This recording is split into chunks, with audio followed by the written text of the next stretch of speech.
ਧਨ ਧਨ ਧਨ ਜਨ ਆਇਆ, ਜਿਸ ਪ੍ਰਸਾਦ ਸਭ ਜਗਤ ਤਰਾਇਆ। ਜੋ ਜਾਣੈ ਤਿਸ ਸਦਾ ਸੁਖ ਹੋਏ, ਆਪ ਮਿਲਾਏ ਲਏ ਪ੍ਰਭ ਸੋਏ। ਪਰਮ ਸਨਮਾਨਿਓ ਗੁਰੂ ਰੂਪ ਗੁਰੂ ਖਾਲਸਾ ਸਾਧ ਸੰਗਤ ਜੀ, ਵਾਹਿਗੁਰੂ ਜੀ ਕਾ ਖਾਲਸਾ, ਵਾਹਿਗੁਰੂ ਜੀ ਕੀ ਫਤਿਹ।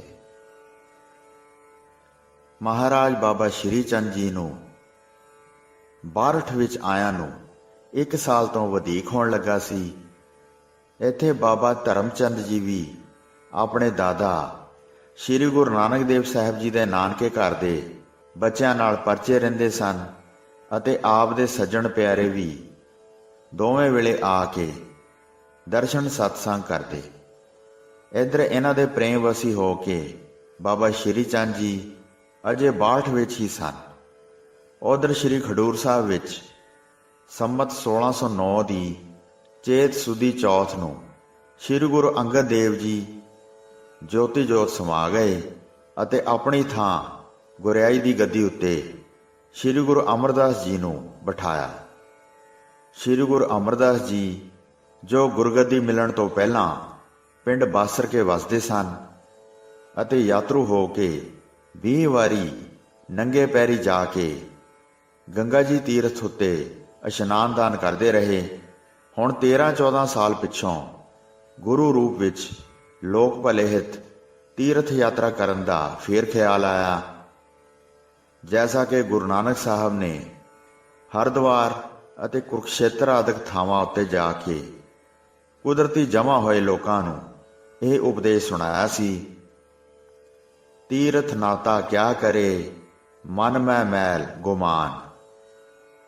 ਗੁਰ ਬਿਨ ਕਿਨ ਸਮਝਾਈਐ, ਮਨ ਰਾਜਾ ਸੁਲਤਾਨ। ਤੀਰਥ ਮਜਨ ਗੁਰ ਵਿਚਾਰਾ, ਅੰਤਰ ਪੂਜਾ ਥਾਨ ਮੁਰਾਰਾ।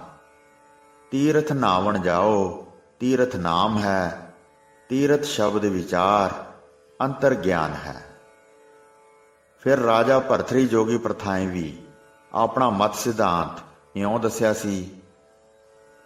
ਸੁਣ ਭਰਥਰ ਨਾਨਕ ਕਹੈ ਵਿਚਾਰ, ਨਿਰਮਲ ਨਾਮ ਮੇਰਾ ਆਧਾਰ। ਸ਼੍ਰੀ ਗੁਰੂ ਅਮਰਦਾਸ ਜੀ ਹੁਣ ਉਸੇ ਸ਼੍ਰੀ ਗੁਰੂ ਨਾਨਕ ਸਾਹਿਬ ਦੇ ਤੀਜੇ ਰੂਪ ਵਿੱਚ ਗੱਦੀ ਨਸ਼ੀਨ ਸਨ, ਜਦ ਕਿ ਲੋਕਾਂ ਦੇ ਉਦਾਹਰਨ ਨੂੰ ਮੁੱਖ ਰੱਖਦਿਆਂ ਹੋਇਆਂ ਹੁਣ ਦੀ ਤੀਰਥ ਯਾਤਰਾ ਸ਼ੁਰੂ ਕੀਤੀ। ਤੀਰਥ ਉਦਮ ਸਤਿਗੁਰੂ ਕੀਆ, ਸਭ ਲੋਕ ਉਧਰਣ ਅਰਥਾ। ਮਾਰਗ ਪੰਥ ਚੱਲੇ ਗੁਰ, ਸਤਿਗੁਰ ਸੰਗ ਸਿੱਖਾ। ਇਸ ਵਾਰੀ ਸ਼੍ਰੀ ਗੁਰੂ ਅਮਰਦਾਸ ਜੀ ਇਕੱਲੇ ਤੀਰਥਾਂ ਨੂੰ ਨਹੀਂ ਚੱਲੇ ਸਨ, ਬਲਕਿ ਵੱਡੇ ਸਪੁੱਤਰ ਬਾਬਾ ਮੋਹਣ ਜੀ ਜੋ 20 ਸਾਲਾਂ ਦੇ ਅਤੇ ਭਾਈ ਜੇਠਾ ਜੀ ਜੋ ਕਿ ਸ਼੍ਰੀ ਗੁਰੂ ਰਾਮਦਾਸ ਜੀ ਦੇ ਨਾਮ ਨਾਲ ਜਾਣੇ ਜਾਂਦੇ ਹਨ, ਤੇ ਹੋਰ ਵੀ ਕਈ ਸਿੱਖ ਨਾਲ ਸਨ। ਗੁਰੂ ਜੀ ਵਾਸਤੇ ਹੁਣ ਸਭ ਤੋਂ ਵੱਡਾ ਤੀਰਥ, ਸਭ ਤੋਂ ਵੱਡੇ ਸਤਿਗੁਰੂ ਨਾਨਕ ਦਾ ਦੇਹੋਰਾ ਅਤੇ ਉੱਥੇ ਦੀ ਖੂਹੀ ਸਰਜੀ ਦਾ ਇਸ਼ਨਾਨ ਸੀ। ਸ਼੍ਰੀ ਗੋਬਿੰਦਵਾਲ ਤੋਂ ਚੱਲ ਕੇ ਪਹਿਲੇ ਆਪ ਡੇਰਾ ਬਾਬਾ ਨਾਨਕ ਆਏ। ਇੱਥੋਂ ਦੇ ਦਰਸ਼ਨ ਇਸ਼ਨਾਨ ਮਗਰੋਂ ਫਿਰ ਬਾਬਾ ਸ਼੍ਰੀ ਚੰਦ ਜੀ ਦਾ ਤਪ ਸਥਾਨ ਟਾਹਲੀ ਸਾਹਿਬ ਤੇ ਕੁਟੀਆ ਵੇਖੀ। ਫਿਰ ਆਪ ਜੀ ਨੇ ਬਾਰਠ ਜਾ ਕੇ ਪ੍ਰਤੱਖ ਬਾਬਾ ਸ਼੍ਰੀ ਚੰਦ ਜੀ ਦੇ ਦਰਸ਼ਨ ਕੀਤੇ। ਸ਼੍ਰੀ ਚੰਦ ਪ੍ਰਕਾਸ਼ ਇਤਿਹਾਸ ਵਿੱਚ ਲਿਖਿਆ ਮਿਲਦਾ ਹੈ ਕਿ ਬਿਰਧ ਸਰੂਪ ਸ਼੍ਰੀ ਗੁਰੂ ਅਮਰਦਾਸ ਜੀ ਨੇ ਜਦ ਜਟਾਧਾਰੀ ਸ਼ੁੱਧ ਬ੍ਰਹਮਚਾਰੀ ਜਤੀ ਸਤੀ ਤਪਸਵੀ ਬਾਬਾ ਸ਼੍ਰੀ ਚੰਦ ਜੀ ਦੇ ਦਰਸ਼ਨ ਕੀਤੇ, ਤਦ ਗਦਗਦ ਹੋ ਗਏ ਤੇ ਪ੍ਰੇਮ ਵਿੱਚ ਭਰੇ ਗਏ, ਕਿਉਂਕਿ ਆਪ ਜੀ ਪਹਿਲੇ ਹੀ ਤੀਰਥਾਂ ਦੇ ਇਸ਼ਨਾਨ ਦਾਨ ਅਤੇ ਸਾਧੂ ਸੰਗਤ ਦੇ ਸ਼ੌਕੀਨ ਸਨ। ਅੱਜ ਅੰਮ੍ਰਿਤ ਵੇਲੇ ਹੀ ਆਪਣੇ ਪ੍ਰੀਤਮ ਸ਼੍ਰੀ ਗੁਰੂ ਨਾਨਕ ਸਾਹਿਬ ਦੇ ਸਾਹਿਬਜ਼ਾਦੇ ਬਾਬਾ ਸ਼੍ਰੀ ਚੰਦ ਜੀ ਦੇ ਸਾਧੂ ਰੂਪ ਵਿੱਚ ਦਰਸ਼ਨ ਕਰਕੇ ਬਹੁਤ ਨਿਹਾਲ ਹੋਏ ਅਤੇ ਰਾਮਕਲੀ ਰਾਗ ਵਿੱਚ ਆਨੰਦ ਪਿਆ ਮੇਰੀ ਮਾਏ, ਸਤਿਗੁਰੂ ਮੈਂ ਪਾਇਆ। ਇਸ ਪੌੜੀ ਦਾ ਉਚਾਰਨ ਕਰਕੇ ਸੁਣਾਇਆ ਅਤੇ ਭੇਟਾ ਧਰ ਨਮਸਕਾਰਾਂ ਕੀਤੀਆਂ। ਇਸੇ ਤਰ੍ਹਾਂ ਸ੍ਰੀ ਬਾਬਾ ਜੀ ਨੇ ਵੀ ਸ੍ਰੀ ਗੁਰੂ ਅਮਰਦਾਸ ਜੀ ਨੂੰ ਆਪਣੇ ਪਿਤਾ ਸ੍ਰੀ ਗੁਰੂ ਨਾਨਕ ਦੇਵ ਜੀ ਵਾਂਗੂ ਬਿਰਧ ਸਰੂਪ ਤੇ ਉਹਨਾਂ ਦੀ ਜੋਤ ਕਲਾ ਨਾਲ ਪ੍ਰਕਾਸ਼ਿਤ ਤੀਜੇ ਰੂਪ ਵਿੱਚ ਗੁਰਗੱਦੀ ਨਸ਼ੀਨ ਸਤਿਗੁਰੂ ਜਾਤਾ ਅਤੇ ਸੁੰਦਰ ਆਸਨ ਵਿਛਵਾ ਕੇ ਸੱਜੇ ਬਹਾਇਆ। ਨਾਲ ਹੀ ਫਰਮਾਇਆ ਕਿ ਇਸ ਆਨੰਦਮਈ ਬਾਣੀ ਨੂੰ ਪੂਰਨ ਰੂਪ ਵਿੱਚ ਸੁਣਾ ਕੇ ਨਿਹਾਲ ਕਰੀਏ। ਤਦ ਸ੍ਰੀ ਗੁਰੂ ਅਮਰਦਾਸ ਜੀ ਨੇ 40 ਪੌੜੀਆਂ ਪੂਰਾ ਆਨੰਦ ਸਾਹਿਬ ਸੁਣਾ ਕੇ ਸ੍ਰੀ ਬਾਬਾ ਜੀ ਦੀਆਂ ਖੁਸ਼ੀਆਂ ਪਾਈਆਂ। ਸ੍ਰੀ ਗੁਰੂ ਪ੍ਰਤਾਪ ਸੂਰਜ ਪ੍ਰਕਾਸ਼ ਵਿੱਚ ਲਿਖਿਆ ਹੈ ਕਿ ਸ੍ਰੀ ਗੁਰੂ ਅਮਰਦਾਸ ਜੀ ਨੇ ਆਪਣੇ ਪੋਤਰੇ ਸ੍ਰੀ ਆਨੰਦ ਜੀ ਦੇ ਜਨਮ ਦੀ ਖੁਸ਼ੀ ਵਿੱਚ ਇਹ ਆਨੰਦ ਸਾਹਿਬ ਦੀ ਬਾਣੀ ਉਚਾਰਨ ਕੀਤੀ ਅਤੇ ਪੋਤਰੇ ਦਾ ਨਾਮ ਵੀ ਆਨੰਦ ਰੱਖਿਆ। ਸੋ ਇਸੇ ਪ੍ਰਕਾਰ ਸ੍ਰੀ ਗੁਰੂ ਅਮਰਦਾਸ ਜੀ ਨੇ ਬਾਬਾ ਸ਼੍ਰੀ ਚੰਦ ਜੀ ਦੇ ਦਰਸ਼ਨ ਵੇਲੇ ਵੀ ਇਹ ਬਾਣੀ ਪੜ੍ਹ ਕੇ ਬਾਬਾ ਸ਼੍ਰੀ ਚੰਦ ਜੀ ਦੀਆਂ ਖੁਸ਼ੀਆਂ ਪ੍ਰਾਪਤ ਕੀਤੀਆਂ। ਬਾਬਾ ਸ਼੍ਰੀ ਚੰਦ ਜੀ ਨੇ ਗੁਰੂ ਪੁੱਤਰ ਸ੍ਰੀ ਮੋਹਨ ਜੀ ਵਿੱਚ ਵੀ ਬੜੀ ਨਿਮਰਤਾ ਅਤੇ ਜਗਿਆਸਾਪਨ ਵੇਖਿਆ। ਤਦ ਗੁਰੂ ਜੀ ਨੂੰ ਆਖਿਆ, ਇਹ ਬੇਟਾ ਸਾਨੂੰ ਦੇ ਦਿਓ। ਗੁਰੂ ਜੀ ਨੇ ਹੱਥ ਜੋੜੇ ਤੇ ਕਿਹਾ, ਮਹਾਰਾਜ ਜੀ, ਅੱਗੇ ਹੀ ਸਭ ਕੁਝ ਆਪਦਾ ਹੈ। ਇਉਂ ਆਖ ਕੇ ਮੱਥਾ ਟਿਕਾ ਦਿੱਤਾ। ਸ੍ਰੀ ਬਾਬਾ ਜੀ ਨੇ ਉਸੇ ਵੇਲੇ ਸ੍ਰੀ ਮੋਹਨ ਜੀ ਨੂੰ ਇਕਾਂਤ ਵਿੱਚ ਬਿਠਾ ਕੇ ਇੱਕ ਓੰਕਾਰ ਸਤਿਨਾਮ ਦਾ ਮੂਲ ਮੰਤਰ ਸੁਣਾਇਆ ਤੇ ਜਾਪ ਸਿਮਰਨ ਰੀਤ ਵੀ ਸਿਖਾਈ ਅਤੇ ਨਾਲ ਹੀ ਇਸ ਵਿਰਾਟ ਰੂਪ ਦੀ ਅਸਲੀਅਤ ਸਮਝਾ ਕੇ ਓੰਕਾਰ ਸੋਹੰ ਗਿਆਨ ਦਾ ਨਿਸ਼ਚੈ ਰੱਖਣਾ ਤੇ ਬ੍ਰਹਮਦਰਸ਼ੀ ਹੋਣਾ ਦੱਸ ਕੇ ਆਪਣਾ ਉਦਾਸੀ ਚੇਲਾ ਬਣਾ ਲਿਆ। ਬਾਬਾ ਸ਼੍ਰੀ ਚੰਦ ਜੀ ਦੀ ਹੁਣ ਤੱਕ ਲਗਭਗ 60 ਸਾਲ ਦੀ ਉਮਰ ਅਤੇ ਸਾਧਨਾ ਤਪੱਸਿਆ ਮਗਰੋਂ ਉਹਨਾਂ ਦੇ ਸ਼ਬਦ ਬਾਣ ਦਾ ਸ਼ਾਇਦ ਇਹ ਪਹਿਲਾ ਨਿਸ਼ਾਨਾ ਸੀ ਜੋ ਗੁਰੂ ਪੁੱਤਰ ਹੁੰਦਿਆਂ ਆਪ ਜੀ ਨੇ ਗੁਰੂ ਪੁੱਤਰ ਮੋਹਨ ਜੀ ਉੱਤੇ ਚਲਾਇਆ। ਭਲਾ ਇਹ ਬਾਣ ਕਿਵੇਂ ਖੱਤਾ ਜਾ ਸਕਦਾ?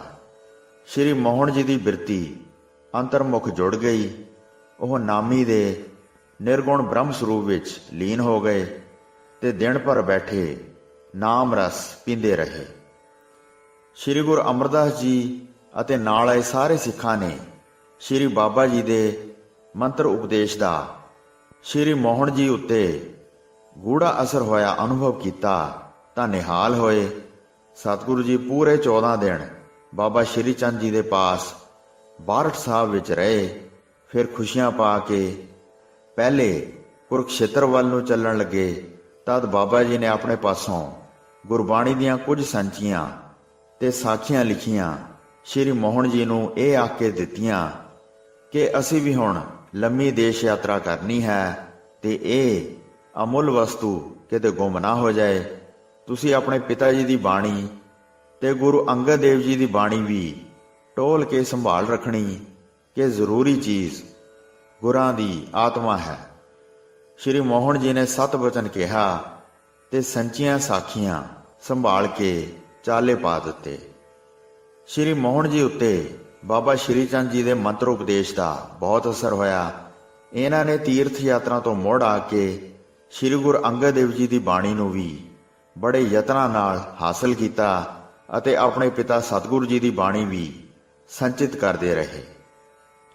ਨਾਲ ਹੀ ਦਿਨ ਬਦਿਨ ਇਹਨਾਂ ਦੀ ਬਿਰਤੀ ਸਿਮਰਨ ਧਿਆਨ ਵਿੱਚ ਬਹੁਤ ਰਸੀ ਰਹਿਣ ਲੱਗੀ ਤੇ ਕਈ ਦਿਨ ਸਮਾਧੀ ਲਾ ਕੇ ਬੈਠੇ ਰਹਿੰਦੇ।